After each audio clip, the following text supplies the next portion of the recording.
오늘 함께 하실 하나님 말씀은 출애굽기 30장 22절에서 38절 말씀입니다. 출애굽기 30장 22절에서 38절 말씀.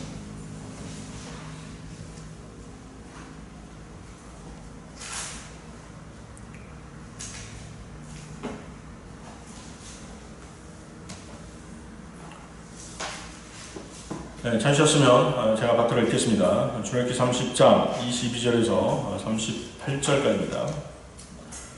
또 주께서 모세에게 일러 말씀하시기를 너는 또한 고급 향료를 취하되 순수한 물약 500세켈과 향기 좋은 그 반만큼의 육개 곧 250세켈과 향기 좋은 창포 250세켈이라. 성소의 세켈에 따라 계피 500세켈과 올리브 기름 한 흰을 가지고 너는 거룩한 연고 기름을 만들되 약제사의 기술에 따라 연고를 만들지니 이것이 거룩한 붓는 기름이 될 것이니라. 너는 그것으로 회중의 성막과 증거궤와 상과 그 모든 기명들과 촛대와 그 기명들과 향단과 번제단과 그 모든 기명들과 물대야와 그 다리에 기름을 부을지니라. 너는 그것들을 거룩하게 할지니 그리하면 그것들이 가장 거룩하게 되어 무엇이나 그것들에 닿는 것은 거룩하게 되리라. 너는 아론과 그의 아들들에게 기름을 부어 그들을 섬기라게 하여 그들로 제사장 직분으로 나를 섬기게 하라. 너는 이스라엘 자손에게 일러 말하기를 이것이 너희 대대에 걸쳐 내게 거룩한 붓는 기름이 되리니 사람의 몸에다 붓지 말 것이며 이것과 같은 다른 무엇을 그 방법에 따라 만들지도 말지니라. 그것은 거룩하며 그것이 너희에게 거룩하게 될 것이라. 이것과 같은 것을 제조하는 자나 혹은 그것을 타국인에게 붓는 자는 누구라도 그의 백성에게서 끊어질지니라 하시더라. 또 주께서 모세에게 말씀하시기를 너는 향기로운 향료들과 몰야객과 만호 껍질과 풍지향을 취하여 그 향기 좋은 향료들을 순수한 유향에 섞어 각기 같은 무게로 하여 너는 그것으로 약제사의 기술에 따라 향수 곧 순수한 것과 거룩한 것을 함께 섞어서 단과를 만들지니라. 너는 그것 아주 조금을 곱게 찧어 회중의 성막에 있는 증거궤 앞에 두라. 거기서 내가 너와 만나리니 그것은 너희에게 아주 거룩하게 되리라. 내가 만들 향수에 관해서는 내 자신을 위해서 그 제조 방법에 따라 만들지 말지니 그것이 주를 위하여 너에게 거룩하게 되리라. 그것을 냄새 맡으려고 그것과 같은 것을 만드는 자는 누구라도 그의 백성에게서 끊어지리라 하시니라. 오늘 저는 그리스도인의 향기라는 제목으로 여기 모이신 형제 자매님들과 하나님의 말씀을 나누고자 합니다. 자, 여러분들은 향수를 사용해 보신 적 있으십니까? 남자들은 잘 사용하지 않습니다만 자매님들은 향수 곧장 자주 사용하지 않나요? 향수는 대개 식물을 증류시켜 얻습니다. 그러나 동물의 분비물에서 추출되는 경우도 있습니다. 동물의 분비물에서 얻는 향수는 향을 오래 지속시키기 때문에 매우 비싼 값에 거래가 됩니다. 비버에서 나오는 해리향, 사양 고양이에서 나오는 영묘향, 사양 노루에서 추출한 사향, 또 향유 고래의 배설물에서 나오는 용연향 같은 것들이 대표적인 동물의 분비물에서 얻는 향료들입니다.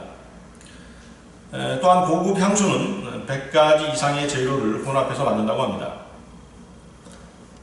향수 제조 기술은 고대부터 잘 알려져 있었습니다. 본문을 통해서도 우리는 성경에도 향수를 만드는 재료와 또 향수를 만드는 기법에 대한 언급이 있음을 우리로 잘 알 수 있게 하고 있습니다. 우리가 대인관계에서 땀냄새라든가 입냄새 또 각자의 특유한 고약한 체취가 있기 때문에 상대방에게 불쾌감을 줄 수도 있습니다. 그래서 향수는 역겨운 냄새를 중화시켜주고 상대방을 기분 좋게 함으로써 호감을 갖게 하는 것입니다. 향수의 용도는 점차 그 영역이 넓어져서 이렇게 냄새를 없애주는 역할도 하지만 나를 표현하는 수단으로 발전이 되게 된 것입니다. 또 향수가 주는 그 향기가 마음의 상처를 치유하는 약으로도 쓰이기도 합니다. 또한 이 향수 냄새는 성공적인 비즈니스를 이끄는 전략으로까지 진화되기도 했습니다. 향수란 자신을 위한 것이기도 하지만 남을 위한 것이기도 한 것입니다.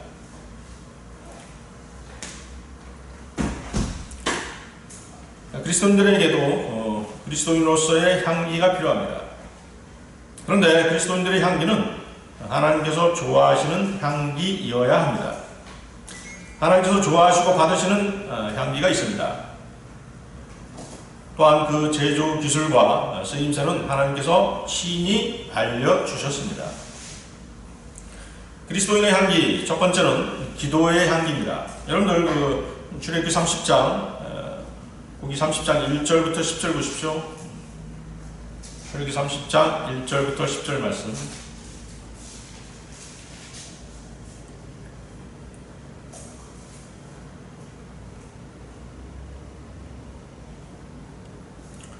자, 바로 위에 있죠? 자, 제가 박도를 읽겠습니다. 너는 향을 피울 제단을 만들되 시틴 나무로 만들지니라. 그 길이가 1큐빗, 그 폭이 1큐빗으로 네모 반듯하게 하고 또 그 높이는 2큐빗이 되게 하며 그 뿔들은 같은 데서 나오게 할지니라. 너는 제단 위와 옆과 둘레와 뿔들을 순금으로 입히고 그 둘레에 금태를 둘지니라.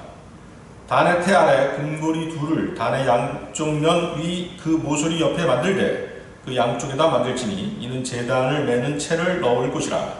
너는 그 채를 시틴 나무로 만들어 금을 입혀 그것을 증거궤 옆에 있는 휘장 앞 곧 증거궤 위에 자비석 앞에 둘지니 거기에서 내가 너와 만날 것이니라.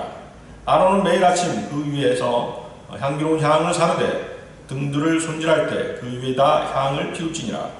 또 아론은 저녁에 등불을 켤 때 그 위에 향을 피울지니 이는 너희 대대에 걸쳐 주 앞에 영속하는 향이라. 너희는 그 위에 이상한 향을 피우지 말며 번제의 희생이나 음식 제사를 드리지 말고 그 위에 술을 제물로 붓지 말지니라. 아론은 1년에 한 번씩 속죄하는 속죄제의 피로 그 뿔들 위에 속죄하며 너희 대대에 걸쳐 1년에 한 번씩 그 위에 속죄할지니라. 이 제단은 주께 지극히 거룩하니라 하시니라. 자, 본문은 금제단, 곧 금향단 관계된 말씀입니다. 금향단에 피우는 향은 기도와 관련이 있습니다. 자, 여러분들 이제 그 성막에 대해서 좀 알고 계시죠? 자, 성막이 있고 성막 안에 뭐가 있습니까? 성소가 있습니다. 그렇죠? 또 성소 안에 지성소가 있죠? 그래서 그 성소에 그 등불이 있고 빵상이 있습니다. 빵을 진열하는 상이 있습니다. 그렇죠? 그리고 지성소와 성소를 가로막는 휘장이 있어요. 그 휘장 바로 앞에 바로 금제단, 즉 금향단이 놓이게 되는 것입니다. 아시겠습니까? 금향단에는 뭐가 포함되어 있습니까? 금향로도 같이 포함되어 있습니다. 자, 그래서 이 금향단은 향을 피우게 되어 있는데 그 향은, 성경에서 향은 기도와 관계가 있는 것입니다. 시편 141편 2절을 보면 내 기도가 주 앞에 향처럼 놓이게 하시며 나의 손을 들어올림이 저녁 희생제 같게 하소서라는 말씀이 있습니다. 또 계시록 5장 8절에는 그가 그 책을 취하니 내 짐승과 24 장로가 각자 하프와 향으로 가득한 금호리병들을 가지고 그 어린 양 앞에 엎드렸으니 그 향은 성도들의 기도라. 자, 그래서 향이 성도들의 기도임을 명확하게 밝혀주시고 계십니다. 자, 이렇듯 기도를 하나님께 드리는 향으로 표현하고 있는 것입니다. 자, 4절을 보십시오. 4절을 보면 이 금향단에는 나무로 만든 채가 있는데 금으로 입혀져 있습니다. 언약궤나 빵을 차려놓는 상과 똑같이 채를 꽂을 금고리도 있습니다. 금은 하나님의 신성을 나타내는 재료입니다. 금제단은 성막을 만들 때처럼 똑같은 나무를 사용합니다. 그리고 차려진 상과 언약궤처럼 금태로 둘러져 있습니다. 제단의 네 모서리에는 성막들에 있는 놋제단처럼 뿔들이 돌출되어 있습니다. 그 사면에 이렇게 뿔들이 돌출되어 있는 것이에요. 사면에. 모서리 사면에. 그렇죠? 성경에서 놋은 죄를 상징합니다. 놋제단은 번제단인데 죄를 위한 제물을 태우는 곳입니다. 이러한 사실은 금양단은 성소 밖에서 드려지는 번제물과도 관계가 있을 뿐만 아니라 지성소 안에서 뿌려지는 피와도 관계가 있음을 보여주는 것입니다. 그러니까 번제단에 있는 뿔들, 또 금양단에 또 뿔들이 이렇게 돌출되어 있다는 것이죠. 네 모서리에. 그렇기 때문에 그 뿔들과 번제단의 뿔들이 이렇게 동일하다는 얘기는 번제단에서 드리는 그 죄를 위한 희생제물, 또 피를 제사에 넣었으니까 피를 뿔들에다 바르지 않습니까? 그 피는 뭡니까? 동물의 피는 속죄의 피지 않습니까? 바로 그것이 금향단과도 연결이 된다는 것입니다. 그러니까 금향단은 기도하고 관계가 있죠. 그래서 그 기도는 십자가에서 흘려진 예수 그리스도의 피와 관련되기 때문인 것입니다. 아시겠죠? 제사장이 뿔들의 피를 바르고 그 피는 또 예수 그리스도의 피와 관련이 있고, 그래서 우리가 드리는 기도, 그 기도를 중보하시는 분은 예수 그리스도십니다. 그렇죠? 성령님이시거든요. 그것은 예수 그리스도께서 흘리신 피와 관련이 있다는 것입니다. 자, 그래서 우리는 항상 죄를 지었을 때, 또 죄를 자백할 때 어디다가 신원을 하는 것입니까? 예수 그리스도의 피를 매개로 해서 신원을 하지 않습니까? 그렇죠? 그래서 그 놋제단에 있는 뿔들도 마찬가지로 예수 그리스도의 피를 바르게끔 되어 있기 때문에 예수 그리스도의 피와 관계가 있다는 것입니다. 자, 10절을 보십시오. 10절에는 어떤 말씀이 있습니까? 아론은 1년에 한 번씩 속죄하는 속죄제의 피로 그 뿔들 위에 속죄하며 너희 대대에 걸쳐 1년에 한 번씩 그 위에 속죄할지니라. 이 제단은 주께 지극히 거룩하니라 하시니라. 희생제물의 피가 놋제단의 뿔들에 뿌려지듯이 금제단의 뿔들에도 똑같이 적용된다는 것입니다. 차이점은 금양단에 뿌려지는 피는 1년에 한 번 있는데 그것은 속죄의 날에 뿌려지게 되어 있습니다. 자, 금양단은 지금 지성소 밖에 있습니다. 그렇죠? 지성소 밖에 있는데 금양단에 있는 향로가 있습니다. 금향로가 있는데 금향로는 운반할 수 있습니다. 지성소 안으로 들어가고 밖으로 가져 나올 수 있게 되어 있는 것입니다.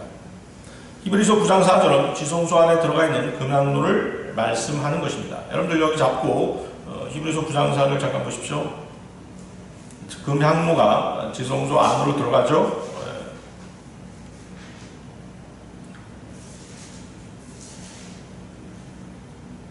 자, 히브리서 9장 4절.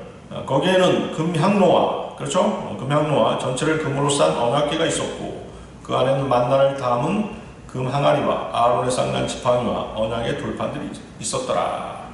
자, 지성소 안에 들어간 금향로를 나타내 보여주고 있습니다. 자, 금향단에는 금향로가 있고 제사장들이 그 향로에 숯불을 가득 채웁니다. 자, 향을 피우려면 불이 필요하지 않겠습니까? 그래서 숯불을 가득 채우는데 향로에서 숯불이 타면 제사장이 하나님 전에 향을 바쳤던 것입니다. 향에 불을 붙이는 불은 반드시 성막들에 있는 놋제단으로부터 취해진 것이라야만 합니다. 다른 데서 가져온 불은 안 되는 것입니다.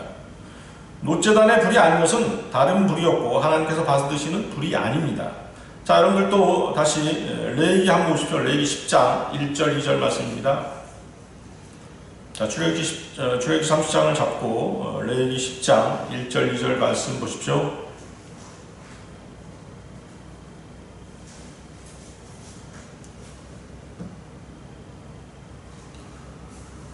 자, 레위기 10장 1절 2절 말씀. 아론의 아들들인 나답과 아비후가 각자 자기의 향로를 가져다가 그 안에 불을 담고 그 위에 향을 담아 주께서 그들에게 명령하지 않으신 다른 불을 주 앞에 드렸더니 주께로부터 불이 나와서 그들을 삼키니 그들이 주 앞에서 죽은지라. 자, 이 말씀은 하나님께서 기쁘게 받으시는 것은 예수 그리스도의 희생뿐이라는 것입니다.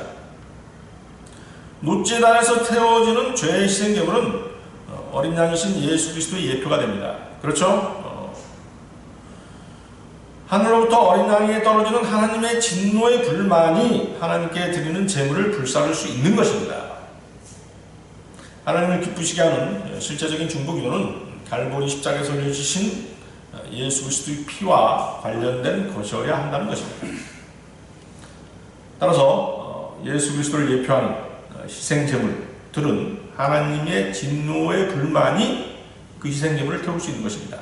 그래서 다른 불을 가져와서는 안 되는 것입니다. 자, 이 금양단에 대해서는 많은 영적인 교훈들이 있습니다. 자, 10절에서 금양단은 거룩한 정도가 아니라 주께 지극히 거룩하다고 말씀하십니다.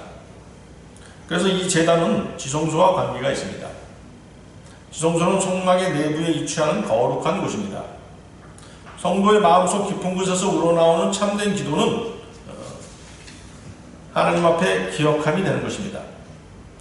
회심하기 전에 이방인 코넬료의 기도가 그랬습니다. 자, 지성소는 이제 뭐하고 관계가 있는 것이죠?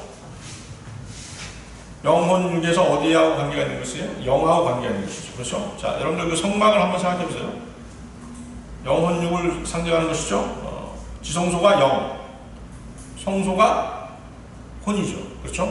그 다음에 성막들이 육을 나타내는 것이죠. 그렇죠? 그렇죠? 여러분들 그 성막을 한번 상상해 보시기 바랍니다.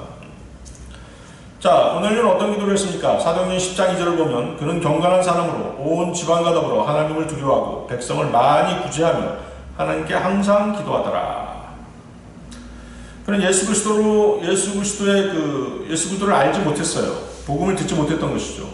그렇지만 하나님의 존재하심은 알고 있었던 것이죠. 그래서 하나님께 계속 기도를 했던 것입니다.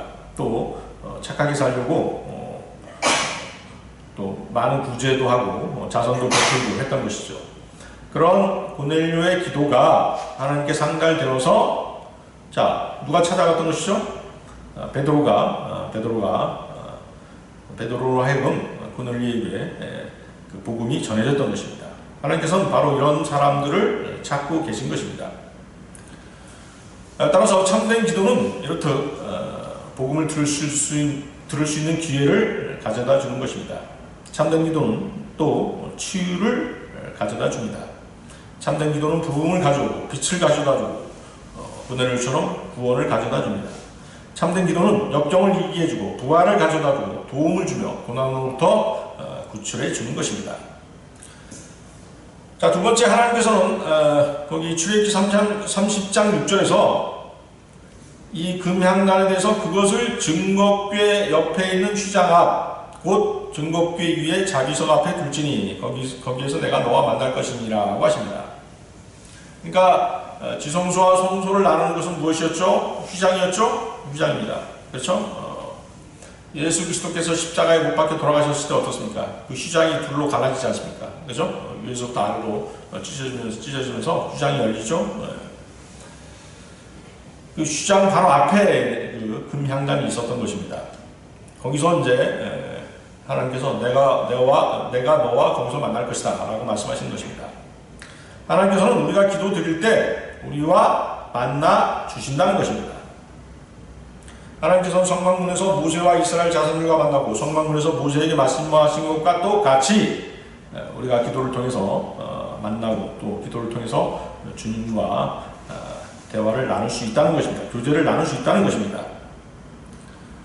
자, 세 번째, 기도는 아침 저녁으로 올라갑니다. 30장 7절에서 8절 보십시오. 아론은 매일 아침 그 위에서 향기로운 향을 사르되 등들을 손질할 때 그 위에다 향을 피우지니라. 또 아론은 저녁에 등불을 켤 때 그 위에 향을 피우지니 이는 너희 대대에 걸쳐 주 앞에 영속하는 향이라. 그렇죠? 자, 여기서 등불은 무엇을 상징합니까? 등불. 성경에서 등불은 성령님을 상징하죠? 성령님을 상징합니다. 성령께서는 우리의 기도를 중보해 주시는 것입니다. 로마서 8장 26절을 보면 이와 같이 성령께서도 우리의 연약함을 도우시나니 이는 우리가 마땅히 기도해야 할 것을 알지 못하나 성령께서 친히 말할 수 없는 신음으로 우리를 위하여 중보하시기 때문이라. 자, 제사장이 향을 피우는 시간이 있습니다. 그 향을 피우는 시간이 바로 기도하는 시간인 것입니다. 누가복음 1장 9절에서 10절 말씀을 보면 자, 제사장 사카랴가 자신의 그 순번이 돌아와서 향을 피우는 그런 장면이 나오게 됩니다. 그가 제사장 직무의 관례에 따라 주의 성전에 들어가 향을 피우는 일에 뽑혔더라. 향을 피우는 그 시간에 온 백성의 무리가 밖에서 기도하고 있는데, 자, 향을 피우는 시간. 자, 향은 기도하고 관계가 있다고 그랬죠? 향을 피우는 시간이 바로 기도 시간인 것입니다. 다윗은 하루 3번씩 기도했습니다. 다니엘도 하루에 3번씩 기도했죠? 시편 51편 17절을 보면 저녁과 아침과 정오에 내가 기도하며 큰 소리로 부르짖으니 그래하면 그가 내 음성을 들으시리라. 자, 네 번째, 출애굽기 30장 9절을 또 보십시오. 너희는 그 위에 이상한 향을 피우지 말며 번제의 희생이나 음식 제사를 드리지 말고 그 위에 술로 제물도 붓지 말지니라. 자, 오직 향만을 피우게 되어 있는 것입니다. 다른 것은 드릴 수 없게 되어 있죠. 자, 사울왕이 드린 희생제물은 거부되었습니다. 왜 거부되었습니까? 사울왕은 탐심을 추구했기 때문에 그의 기도, 그의 희생제물이 거부됐던 것입니다. 사무엘상 28장 6절을 보면 사울이 주께 물었으나 주께서 그에게 꿈으로도 우림으로도 선지자를 통해서도 대답하지 아니하시더라.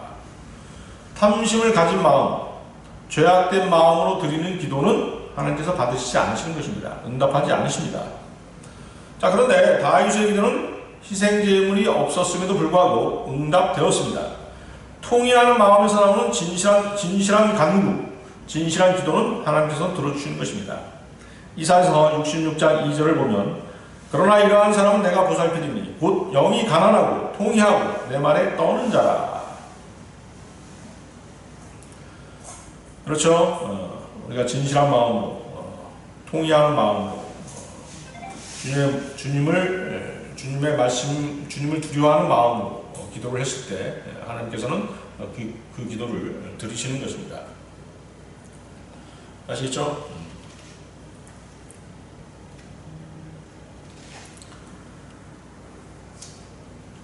자, 다섯 번째, 우리의 정결하지 못한 기도들은 속죄 제물에 의한 피로 정결하게 되어야만 합니다. 그 10절이 그 말씀입니다. 바로 10절 보십시오. 30장 10절. 아론은 1년에 한 번씩 속죄하는 속죄제의 피로 그 뿔들 위에 속죄하며 너희 대대에 걸쳐 1년에 한 번씩 그 위에 속죄할지니라. 이 제단은 주께 지극히 거룩하니라 하시니라. 자, 어떤 유명한 설교자가 이런 말을 했죠. 어떤 말입니까? 나는 설교할 때도 죄를 짓고 기도할 때도 죄를 짓는다. 회개할 때조차도 나는 회개가 필요하다. 때문에 내 눈물들조차도 예수 그리스도의 피로 씻겨져야만 한다. 자, 항상 우리는 기도할 때조차도 무엇이 필요하다는 것입니까? 예수 그리스도의 피로 씻겨져야 한다는 것입니다. 하나님께 바쳐지는 향료는 성도의 기도를 나타내기 때문에 순수해야 하고 거룩해야만 합니다. 그리고 곱게 찧어져 가루가 될 때면 아주 거룩하게 됩니다. 자, 향료를 아주 곱게 찧어서 곱게 찧은 가루로 만들죠. 출애굽기 30장 36절이 바로 그 말씀입니다. 여러분, 출애굽기 30장 36절 보십시오. 너는 그것 아주 조금을 곱게 찧어 회중의 성막에 있는 증거궤 앞에 두라. 거기서 내가 너와 만나리니 그것은 너에게 아주 거룩하게 되리라. 자, 곱게 찧어진 가루, 이것은 무엇을 상징하는 것입니까? 죄를 통회하는 죄인의 부서진 마음과 상한 영을 나타내는 것입니다. 아시겠죠? 곱게 찧어진 가루, 죄인의 부서진 마음과 상한 영. 그 통회하는 죄인의 마음이 하나님 앞에 그대로 상달되는 것입니다. 하나님께서 받으시는 그 곱게 찧어져 가루가 된 향로를 태운 향기, 곧 성도의 진솔한 기도만이 하나님께 상달되는 것입니다. 자, 37절도 보십시오. 30절. 내 자신을 위해서 그 제조 방법에 따라 만들지 말지니. 자, 제단에서 태워지는 향은 하나님을 위한 향이어야 합니다. 인간의 행위는 그렇지 않습니다. 거룩하지 않기 때문입니다. 인간은 자신의 의로는 구원받을 수 없습니다. 하나님의 제조왕도에 따른 향이어야 하고 하나님께서 희생하신 불로 태워야만 합니다. 다르게 혼합되어지고 태워진 향은 거룩하지 않은 연기일 뿐입니다. 하나님의 방법대로 제도된 향은 일반적인 향과 같이 사용되어질 수 없는 것입니다. 자, 여러분들 주기도문이라든가 사도신경을 외워서 기도를 하지 않습니까? 그런 기도는 참된 기도가 아닌 것입니다. 참된 기도는 제단을 태우는 숯불로부터 오고, 참된 기도는 성령으로 성결케 되어 하늘로 올라가 하나님께 드려지는 진실하고 신실하고 거룩하고 그런 기도여야 되는 것입니다. 자신의 마음을 쏟아놓는 그런 기도가 하나님께 받아들여지는 것입니다. 형식적인 기도, 주기도문, 사도신경 이런 것들이 다 형식적인 기도이지 않습니까? 그렇죠? 그런 기도들은 하나님께서 받으시지 않으시는 것입니다. 자, 38절, 그래서 38절 또 보십시오. 그것을 냄새 맡으려고 그것과 같은 것을 만드는 자는, 자, 기도가 인위적이고 모방된 것이라면 하나님께서는 그 기도를 들으시지 않으신다는 뜻입니다. 그리스도인의 향기, 두 번째는 마리아의 헌신의 향기입니다. 여러분들 요한복음 보십시오. 요한복음 12장 1절에서 7절 말씀입니다. 요한복음 12장 1절에서 7절 말씀.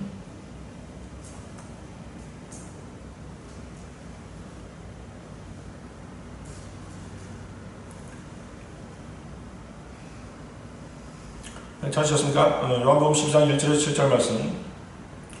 6월절 엿새 전에 예수께서 베다니에 오시니 그곳은 주께서 죽었던 나사로를 죽은 자들로부터 살리신 곳이라. 거기서 그들이 주를 위하여 저녁을 마련하였는데 마르다는 시중을 들고 나사로는 주와 함께 식탁에 앉아있는 사람들 중 하나더라. 마리아가 매우 값진 감송향유 한 리트라를 가지고 와서 예수의 발에 붓고 자기의 머리카락으로 그의 발을 닦으니 그 집이 향유 냄새로 가득 차더라. 그때 그의 제자 중 하나로 주를 배반할 자인 시몬의 아들 유다 이스카리옷이 말하기를 어찌하여 이 향유를 300데나리온에 팔아 가난한 사람들에게 주지 아니하였느냐고 하니, 그가 이렇게 말한 것은 가난한 사람들을 염려해서가 아니라 그가 도둑이며 돈주머니를 맡아 그 안에 넣은 것을 지니고 다니기 때문이라. 그러자 예수께서 말씀하시기를 그녀를 가만두어라. 그녀는 나의 장례날을 위하여 이것을 간직해 둔 것이라. 아주 유명한 예화죠. 마리아가 향유를 예수님께 붓는 장면, 자주 인용되는 그런 예화입니다. 자, 요한복음 11장에서는 바리새인들이 예수 그리스도를 죽이려고 음모를 꾸밉니다. 그러자 주님께서는 광야에 가까운 지방인 에프라임이라는 성읍으로 가셔서 제자들과 함께 지내시다가 6월절 엿새 전에 베다니로 다시 돌아오십니다. 주님께서는 베다니로 다시 오셔서 나사로와 그 누이들을 만나시고 그들로부터 저녁 식사 대접을 받으시는 장면입니다. 지금 예수 그리스도께서 이들과 함께 저녁 식사를 하시게 될 장소는 시몬이라고 하는 사람의 집입니다. 마태복음 26장 6, 7절을 보면 예수께서 베다니에 있는 문둥병자 시몬의 집에 계실 때에 한 여인이 매우 값진 향유가 든 옥합을 가지고 와서 앉아 식사하시는 주의 머리 위에 붓더라는 기록이 있습니다. 이 문둥병자 시몬이라는 사람은 누가복음 17장에서 주님께로부터 고침을 받은 10명의 문둥병자들이 있는데요. 그 중에 한 사람일 것으로 추정이 됩니다. 그 시몬이 어떤 사람이었습니까? 10명의 문둥병자가 치료를 받았는데 오직 한 사람만이 주님께 돌아와서 감사를 표했죠. 주님께 영광을 돌렸던 것입니다. 그렇죠? 자, 여러분들이 시몬을 통해서 알 수 있는 것은 무엇입니까? 여러분들이 기도 응답을 받았다면, 또 주님께로부터 어떤 은혜를 받았다면 항상 감사할 수 있어야 되죠. 그렇죠? 주님께 영광을 돌릴 수 있어야 되는 것입니다. 사실 우리가 구원받을 때 주님께서 우리에게 영광을 주신 것이에요. 그렇죠? 하나님의 아들의 신분으로서 또 상속자로서의 영광을 주신 것입니다. 말할 수 없는 영광이죠. 그렇지만 우리가 기도 드릴 때 어떻게 합니까? 주님께 모든 영광을 돌려드립니다 라고 기도하지 않습니까? 그렇죠? 또 우리가 세상을 살면서 우리가 영광을 얻을 때가 있어요. 그렇지만 그 영광은 다 우리가 주님께 돌려드려야 될 영광이죠. 그죠? 모든 감사도 마찬가지입니다. 우리가 주님께로부터 무엇을 받았다면 항상 감사할 수 있는 마음을 가지고 있어야 되는 것입니다. 그렇죠? 그래야지만이 하나님께서 계속 우리를 축복해 주시는 것입니다. 여러분들 식사할 때 감사 기도하지 않습니까? 그 감사 기도를 빠뜨리지 않고 계속 하시면 여러분의 식탁은 점점 더 풍성해질 것입니다. 자, 3절 보십시오. 마리아가 매우 값진 감송향유 한 리터를 가지고 와서 예수의 발에 붓고 자기의 머리카락으로 그의 발을 닦으니 그 집이 향유 냄새로 가득 차더라. 자, 한 리터라는 약 450g 정도 됩니다. 여러분들 그 향수를 사용해 봐서 알겠습니다만 향수를 그렇게 많이 쓰는 게 아니잖아요. 그죠? 조금 뿌리죠. 칙칙 이렇게 한두 번 뿌리고 말지 않습니까? 그럼 450g이면 엄청난 양이죠. 450g 정도 되는 그 향유가 지금 얼마 정도 가치가 있다고 되어 있어요? 거기 300데나리온. 300데나리온은 당시 그 근로자들의 1년치 봉급에 해당되는 액수라고 합니다. 그러니까 일반 샐러리맨의 1년치 봉급이면 대단히 큰 액수잖아요. 그렇죠? 그 정도로 비싼 그런 향유였던 것입니다. 이처럼 값비싼 향유를 아낌없이 주님께 부을 수 있었던 것은 주님을 향한 그녀의 사랑이 어느 정도인지를 우리로 하여금 짐작케 하는 것입니다. 우리는 사랑하는 만큼 그 사람에게 베풀 수 있는 것입니다. 사실 우리가 받은 구원은 값으로 매길 수 없는 아주 소중한 것입니다. 영광스러운 것입니다. 우리의 구주 예수 그리스도께서는 세상의 어떤 값비싼 것을 우리가 드리더라도 아깝지 않는 존귀하신 창조주 하나님이시기 때문입니다. 자, 우리는 믿음으로 구원을 받았지만 구원받은 이후에 주님을 섬기고 형제들을 섬기는 것은 무엇이 있어야 된다는 것입니까? 행함이 있어야 된다는 것입니다. 행위가 있어야 되는 것입니다. 믿음으로 구원을 받고 구원받은 이유는 행위가 필요한 것입니다. 야고보서 2장 17절은 그와 같이 행함이 없으면 믿음만으로는 죽은 것이니라 고 말씀하십니다. 자, 마리아는 향유를 주님께 붓고 자기의 머리카락으로 주님의 발을 닦아드렸습니다. 마리아의 주님을 향한 이러한 행동은 하나님의 아들이신 예수 그리스도의 영광을 표현한 것입니다. 마리아의 행동이 칭송을 받는 이유는 마리아야말로 예수 그리스도께서 누구신지를 가장 정확하게 알고 있었고 주님을 어떻게 섬겨야 하는지를 잘 알고 있었기 때문입니다. 자, 우리는 주님을 아는 만큼 섬길 수 있습니다. 믿음의 분량만큼 주님을 섬기고 형제자매들을 섬길 수 있는 것입니다. 자, 믿음은 강요할 수 없는 것이죠. 나는 이렇게 했는데 저 형제자매는 왜 나처럼 하지 못하는가라고 의문을 표시할 수는 없는 것입니다. 형제자매들의 믿음이 자라면 그들도 헌신할 수 있고 자신의 것을 드릴 수 있는 것입니다. 또 자신의 것으로 형제자매들을 섬길 수 있는 것입니다. 아직 자신의 믿음이 성숙하지 않았는데 체면치레로 또 형제자매들의 시선을 의식해서 자신의 믿음을 과장할 필요는 전혀 없는 것입니다. 그래서 우리가 늘상 하는 말이지만 섬김에는 믿음이 필요하고 부족한 믿음에는 하나님의 능력이 필요한 것입니다. 믿음이 아직 부족한데 억지로 무엇을 하기보다는 믿음이 성장하고 주님이 능력을 주시면 그때 가서 해도 늦지 않은 것입니다. 그래서 고린도후서 8장 12절에는 어떤 말씀이 있습니까? 먼저 할 마음만 있다면 사람이 가진 대로 받으실 것이며 없는 것을 받지는 아니하시리라 고 말씀하시는 것입니다. 자, 우리가 믿은 만큼, 믿음이 있는 만큼, 그 믿음의 분량만큼 우리가 드릴 수 있고 섬길 수 있는 것입니다. 자, 마리아가 주님께 감송향유 450g 엄청난 양이죠. 그것을 머리에 부어 드리자 어떻겠습니까? 그 집이 향유 냄새로 가득 찼을 것입니다. 감송향유는 히말라야의 깊은 산 중에서 서식하는 감송나무 뿌리에서 추출한 아주 귀한 향유로 알려져 있습니다. 그 감송향유를 붓고 머리카락으로 주님의 발을 닦았으니 그 퍼져나가는 향기가 어떻겠습니까? 대단했겠죠? 대단했을 것입니다. 마리아의 머리카락이 주님의 발등을 스칠 때 감송향유는 그 향기를 마음껏 발산했을 것이고 집안의 향기가 아주 가득 찼을 것입니다. 이렇게 마리아는 온 집안에 향기가 가득 차게 함으로써 주 예수 그리스도의 영광을 온 집안에 가득 드러내었던 것입니다. 자, 여러분들은 구원받은 이후에 주님의 영광을 드러내는 삶을 살고 계십니까? 고린도전서 10장 31절은 뭐라고 말씀하십니까? 그러므로 너희가 먹든지 마시든지 무엇을 하든지 다 하나님의 영광을 위하여 하라고 말씀하십니다. 썩지 아니하는 하나님의 영광을 썩어질 영광과 바꾸며 살아온 것은 아니었는지 우리는 한 번쯤 반성해 볼 일입니다. 주님께서는 이러한 마리아의 행동에 대해서 마가복음 14장 9절에서 이렇게 말씀하셨습니다. 진실로 내가 너희에게 말하노니 온 세상에 이 복음이 전파되는 곳마다 그녀가 행한 이 일도 말하여 그녀를 기념하리라. 그렇죠? 자신의 가장 귀중한 것, 가장 소중한 것을 바쳐서 주님을 섬겼다면 주님께서는 반드시 그 사람을 기억하시고 또 기념하게 하시는 것입니다.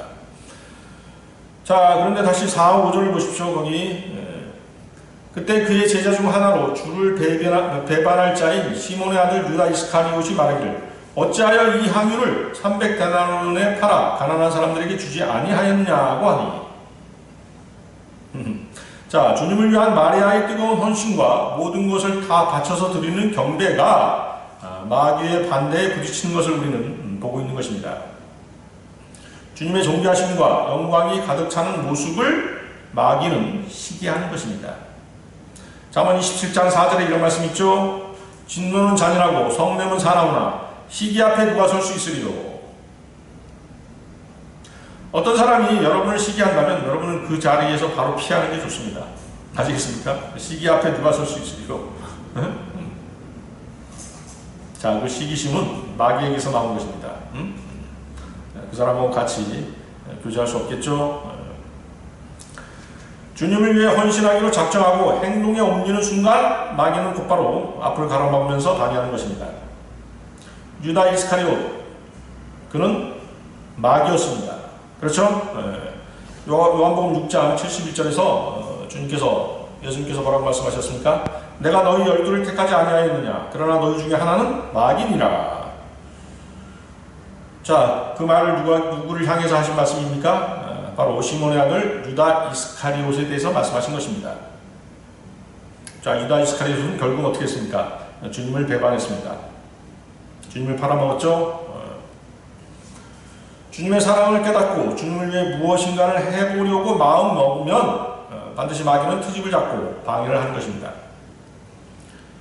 자, 유다 이스카리옷이 트집을 잡으면서 명분으로 내세운 것은 다름 아닌 무엇이었습니까? 가난한 자들을 위한 것, 즉 사회 구원이죠. 사회 구원이라면 뭐예요? 구제라든가 자선, 기부와 같은 그런 사회 구원 운동입니다. 세상적으로 보면 어떻습니까? 매우 의롭고 정의로워 보이죠? 요즘 정치권에서 추구하는 게 그런 거지 않습니까? 표를 얻기 위해서는 정의로워야 돼요. 정의로워 보여야 되는 것입니다. 실제로는 정의롭지 않죠. 의롭지 않습니다. 그럼에도 어때요? 유선적으로 의로운 채, 정의로운 채, 국민들을 위한 채 하는 것입니다. 자, 신앙생활도 마찬가지입니다. 그러나 이것이 하나님을 방해하고 복음을 방해하는 세상이 내세우는 명분일 뿐인 것입니다. 자, 우리가 거리에 나가서 설교하고 구령할 때 방해하면서 소리지르고 경찰에 신고하는 사람들이 바로 그들입니다. 그들의 명분은 대다수 사람들이 당신의 설교를 듣기 싫어하는데 왜 시끄럽게 떠드냐는 것입니다. 나는 당신의 설교를 듣지 않고 거부할 권리가 있다는 것입니다. 많은 사람들이 마치 당신이 하는 설교를 듣기 싫어하고 있다라고 주장하는 것입니다. 일부는 일리가 있기도 합니다. 그렇죠? 그래도 우리는 그 일을 계속해야만 하는 것입니다. 우리는 주님을 찬양하고 주님의 영광을 드러내는 일을 하고 있기 때문입니다. 그리고 한 사람의 혼이라도 그리스도께로 인도하여 살려내려고 우리는 최선을 다해야 하기 때문입니다. 모든 사람들이 다 죄 가운데 살다 죽어서 지옥으로 향하고 있기에 그들을 위해 해줄 수 있는 것은 사회의 구원과 소음으로부터 자신을 지킬 수 있는 권리가 아니라 구원의 복음이기 때문입니다. 자, 6절 보십시오. 그가 이렇게 말한 것은 가난한 사람들을 염려해서가 아니라 그가 도둑인 까닭에 돈주머니를 맡아서 그 안에 넣은 것을 가져감이더라. 아주 명확하죠? 이게 세상인 것입니다. 그죠? 복음을 방해하는 사람들의 마음이 바로 유다 이스카리옷의 마음과 같은 것이에요. 자, 유다 이스카리옷은 주님을 따르는 제자들 가운데서 돈주머니를 맡은 자였습니다. 주님께 헌신하고 경배하고 있던 마리아를 꾸짖는 명분으로 가난한 사람들을 내세웠습니다. 그러나 성경은 그가 가난한 사람들을 염려해서가 아니라 돈주머니에 든 것을 가져가는 도둑이었기 때문이라고 말하는 것입니다. 유다 이스카리옷의 눈에는 주님을 사랑해서 일생 동안 모은 자신의 가장 값진 것을 주님께 드려 주님의 영광을 드러내고 찬양하는 마리아의 일이 낭비처럼 보였던 것입니다. 아울러 자신이 훔쳐갈 돈이 그만큼 줄어든 것이 못내 아까웠던 것입니다. 만약 유다 이스카리옷이 주님을 조금이라도 사랑하였다면 감히 이런 생각을 할 수 없었을 것입니다. 자, 7절 보십시오. 그러자 예수께서 말씀하시기를 그녀를 가만두어라. 그녀는 나의 장례날을 위하여 이것을 간직해 둔 것이라. 마리아를 주님께서 칭찬하신 이유 중 하나가 주님께서 얼마 안 있으면 돌아가시리라는 것을 정확히 마리아가 알고 있었기 때문입니다. 주님 이외에 주님께서 죽으시라는 것을 알고 있었던 유일한 사람이 마리아였습니다. 예수님과 늘 함께했던 제자들도 그 사실을 알지 못했습니다. 주님의 죽음을 전혀 상상하지 못하고 있었던 것입니다. 그러나 마리아는 알고 있었고 주님께서 돌아가시기 전에 그분께 미리 향유를 부어드리고자 하는 마음을 먹었고 또 그것을 실행에 옮겼던 것입니다. 자, 그러면 마리아가 어떻게 해서 주님의 죽음까지도 알고 있었을까요? 어떻게 알고 있었죠? 마리아는 주님을 만날 때마다 주님의 발 앞에 무릎을 꿇고 앉아서 주님의 말씀에 열심히 귀를 기울였기 때문입니다. 아시겠습니까? 다른 어떤 사람들보다도, 다른 어떤 제자들보다도 주님의 말씀을 사랑했기 때문에 주님의 행보를, 주님이 과연 어떻게 될 것인가를, 주님의 미래를, 장래를 알고 있었던 것입니다. 여러분들도 주님의 말씀을 그렇게 갈망한다면 모든 것을 다 알 수 있는 것입니다. 자, 마가복음 14장 8절에는 주님께서 그 여인은 자기가 할 수 있는 일을 하였으니 라고 말씀하십니다. 마리아가 주님을 위해 한 일이 최선을 다해서 한 일이었음을 인정하신 것입니다. 자, 여러분들은 주님을 위해서 최선을 다하고 계십니까? 자, 우리는 항상 주님을 위해 최선을 다하는 그런 삶을 살아야 할 것입니다. 자, 그리스도인의 향기, 마지막 세 번째는 그리스도의 지식의 향기입니다. 그리스도의 지식의 향기. 여러분들 고린도후서 2장 14절에서 16절 말씀 보십시오.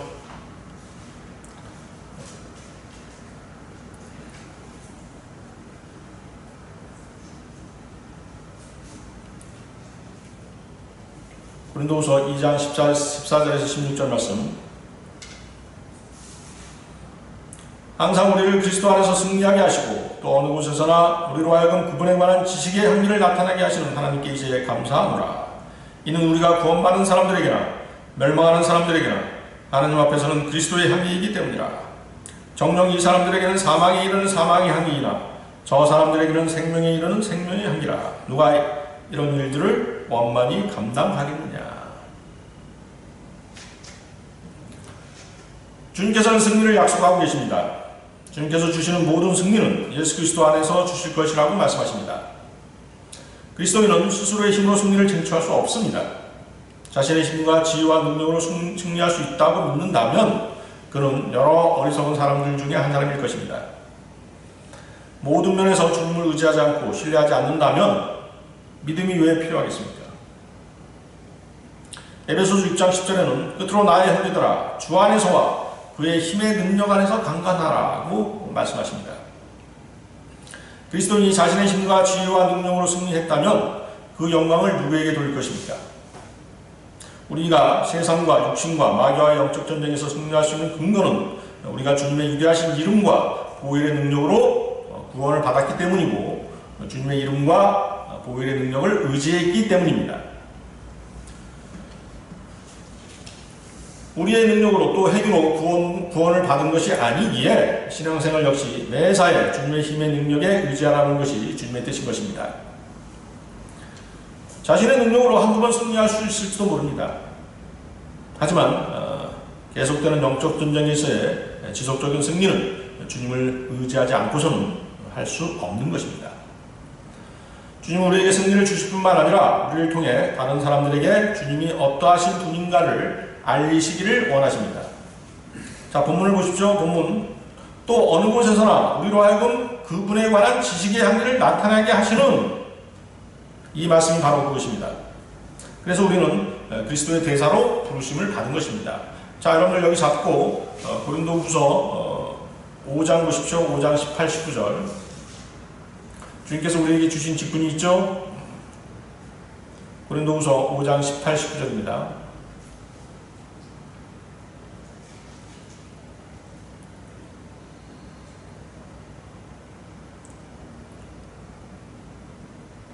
모든 것이 하나님께로부터 났으며 그분께서는 예수 그리스도를 통하여 스스로 우리와 화해하셨고 화해의 직분을 우리에게 주셨으니 즉 하나님께서 그리스도 안에 계셔서 세상을 자신과 화해하게 하시며 그들의 지역가를 그들에게 돌리지 아니하시고 우리에게 화해의 말씀을 맡겨주신 것이라.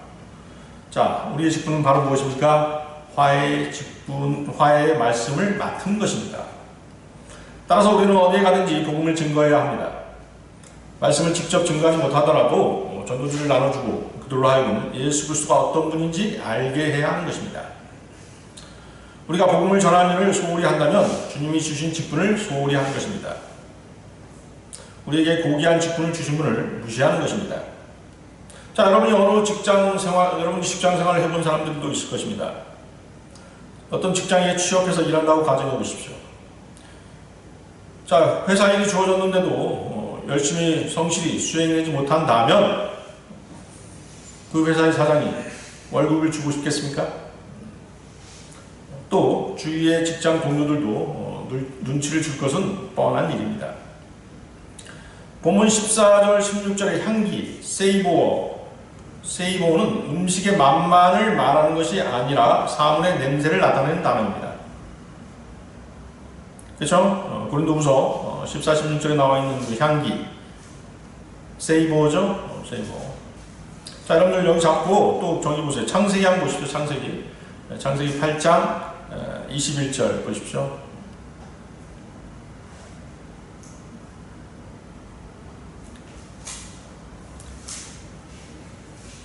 자, 향기, 냄새 같은 의미를 가지고 있는 것입니다. 창세기 8장 21절을 보면 자, 노아가 번제물을 드리는 장면입니다. 찾으셨습니까? 8장 21절. 노아가 주께 제단을 쌓고 모든 정결한 짐승과 모든 정결한 새 가운데서 취하여 제단에 번제를 드리더라.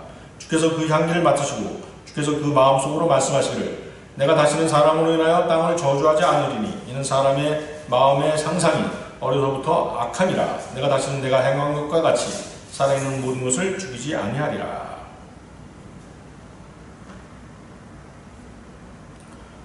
창세기 8장 20절 21절 말씀이죠. 자, 여기서 번제물에서 나오는 향기가 바로 세이보어입니다. 우리가 구원받을 때 성령께서는 우리를 그리스도 안으로 넣어주십니다. 그렇습니까? 성령 침례 우리 계속 얘기했죠. 따라서 우리가 그리스도 안에 있을 때 그리스도 안에 있으면서 어떻게 했어요? 그리스도께서는 십자가의 제물이 되셨습니다. 그렇죠? 십자가의 제물이 되신 그리스도 안으로 우리가 들어간 것입니다. 그렇기 때문에 우리는 그리스도와 함께 십자가에서 죽은 것입니다. 자, 우리는 그리스도와 함께 십자가에 죽었다라고 간주하면서 살아야 된다고 말씀드렸죠. 로마서 6장 3절에는 예수 그리스도 안으로 침례받은 우리가 그의 죽으심 안으로 침례받은 것을 알지 못하느냐고 말씀하십니다. 노아의 번제물이 하나님께 향기로 드려진 것과 같이 우리가 그리스도 안에 있고 우리가 그분의 죽으심의 일부분이기에 하나님께서는 우리가 그리스도를 통해서 내는 향기를 받으시는 것입니다. 아시겠습니까? 하나님께서는 우리의 육신에서 나오는 어떤 것도 받지 않으십니다. 우리의 육신에서 나오는 것은 선한 것이 없습니다. 로마서 7장 18절에는 내 안에 곧 내 육신 안에는 선한 것이 거하지 않은 줄을 내가 아노니 원함은 내게 있으나 선한 것을 어떻게 행하는 것인지는 알지 못하노라. 육신에서 나오는 것들은 성령의 일들이 아닙니다. 이것이 바로 우리가 성령의 인도하심을 따라야 하는 이유인 것입니다. 여러분 여기 잡고 또 로마서 8장 5절에서 8절 말씀 보십시오. 로마서 8장 5절에서 8절 말씀. 육신을 따르는 사람들은 육신의 일들을 생각하나 성령을 따르는 사람들은 성령의 일들을 생각하느니라. 육신적으로 생각하는 것은 사망이나 영적으로 생각하는 것은 생명과 화평이니라. 육신적인 생각은 하나님과 원수가 되나니 그것은 하나님의 법에 복종하지 않을 뿐만 아니라 실로 할 수도 없습니다. 그러므로 육신 안에 있는 자들은 하나님을 기쁘시게 할 수 없느니라. 우리가 성령의 인도하심을 따라 옳게 행하고 죄를 거슬러 싸우며 주님을 다른 이들에게 전할 때 우리는 주님께 향기가 되고 주님은 우리에게서 그 향기를 흠양하시는 것입니다. 그리스도인이 밖으로 나가 주님을 위한 사역을 할 때 그것은 주님께 향기롭게 여겨지는 것입니다. 다시 15절로 돌아가 보십시오.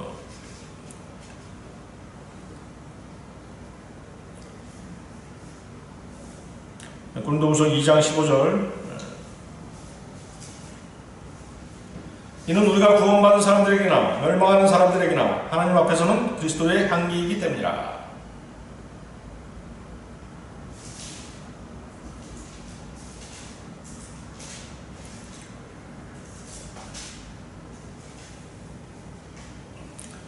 그리스도인들의 향기는 주님 앞에서 내는 우리의 향기입니다. 그렇죠? 주님 앞에서 내는 향기죠?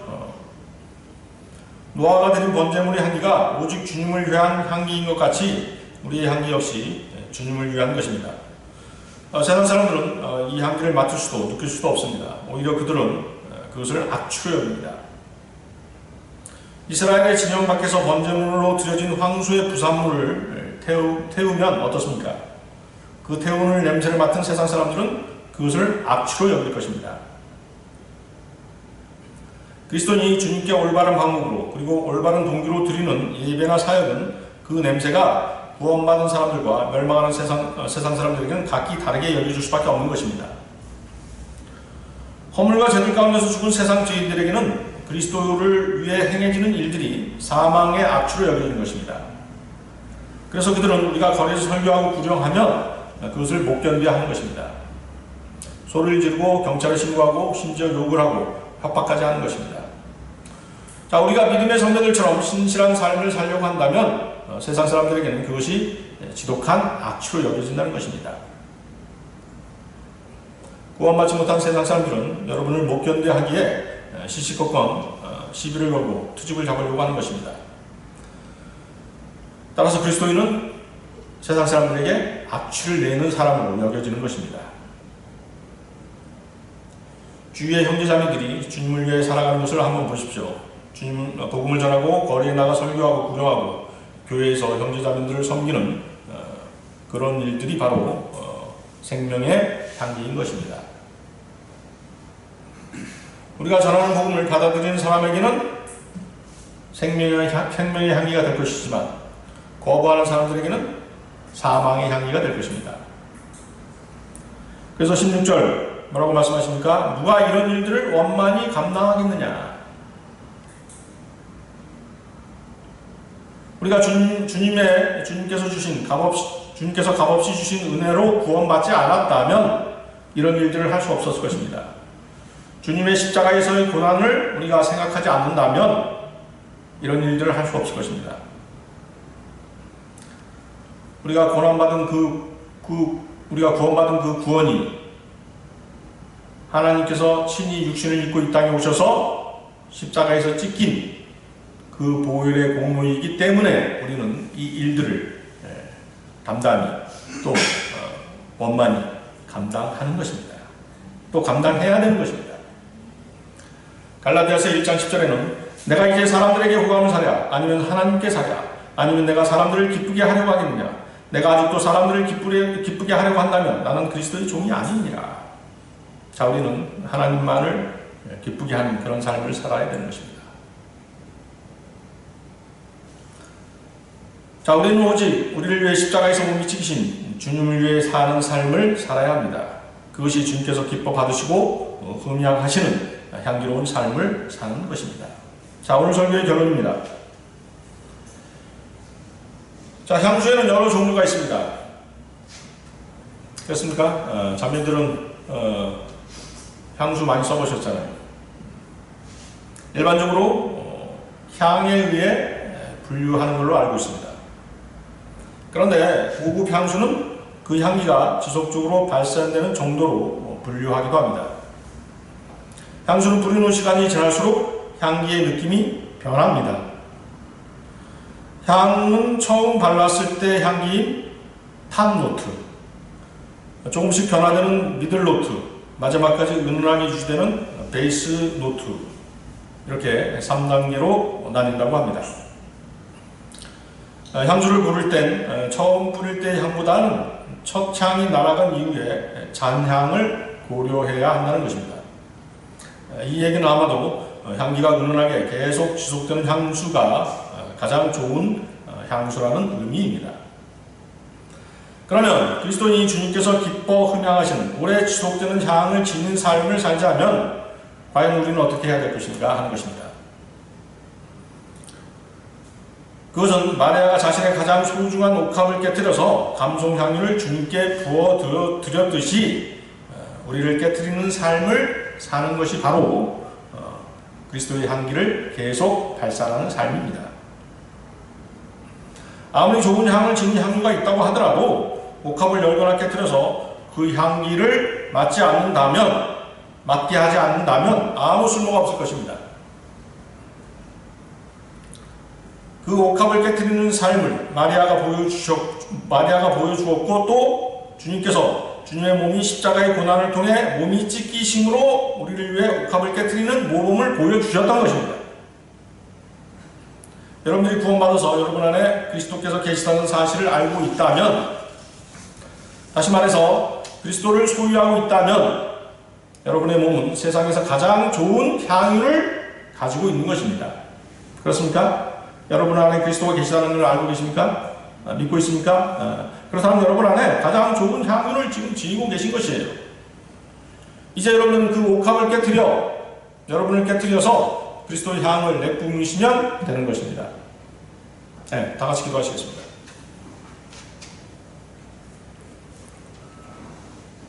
우리의 구원이 되시고 생명의 능력이 되시는 주 하나님 아버지께 이 시간 감사와 찬양과 모든 영광을 돌려드립니다.